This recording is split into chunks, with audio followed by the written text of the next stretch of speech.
नमस्ते बच्चों। आज बच्चों हम सब मिलकर के शून्य का ज्ञान तथा उसके महत्व का अध्ययन करेंगे।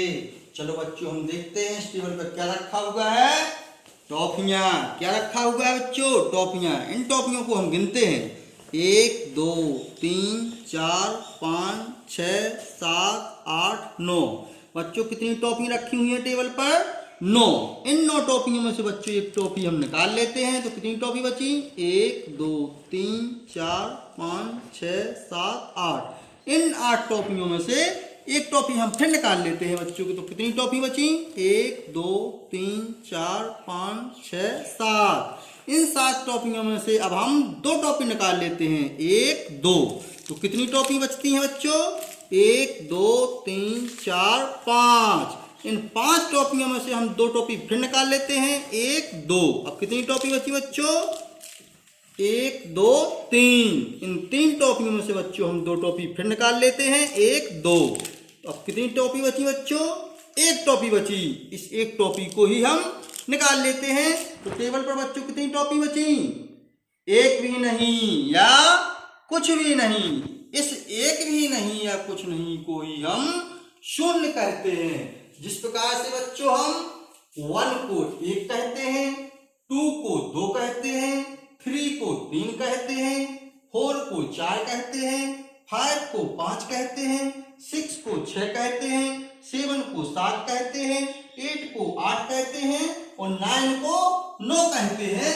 उसी प्रकार से बच्चों हम 0 को शून्य कहते हैं। क्या कहते हैं? शून्य। और इसको इस प्रकार से लिखते हैं। चलो अब बच्चों हम देखते हैं शून्य का महत्व। किसी संख्या के बाईं ओर शून्य लिखने पर क्या महत्व होता है?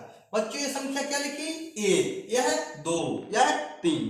तो इस एक लिखी हुई संख्या के हम बाईं ओर अगर शून्य लिख देते हैं तो संख्या क्या हो जाती है?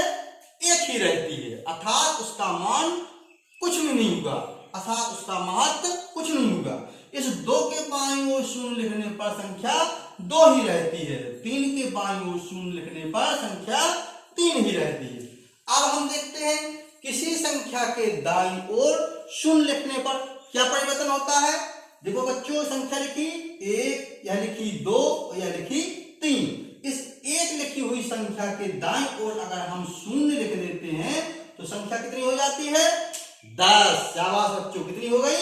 10। अर्थात उस संख्या का मान 10 गुना बढ़ गया और संख्या 10 हो गई। इसी प्रकार 2 के दाईं ओर शून्य लिखने पर संख्या 20 हो जाती है और 3 के दाईं ओर शून्य लिखने पर संख्या 30 हो जाती है। अर्थात उसका मान 10 गुना बढ़ जाता है।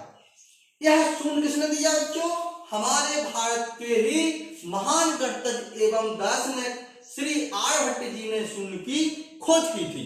इस शून्य पर आधारित बच्चों हम सभी मिलकर एक कविता सुनाते हैं और हम शून्य का महत्व और शून्य का ज्ञान याद करते हैं। कि शून्य दिया जब भारत ने, हाँ भारत ने, मेरे भारत ने, दुनिया को गिनती तब आई, दुनिया को गिनती तब आई।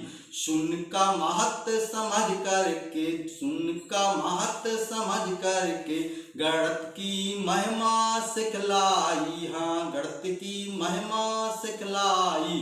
धन्यवाद बच्चों।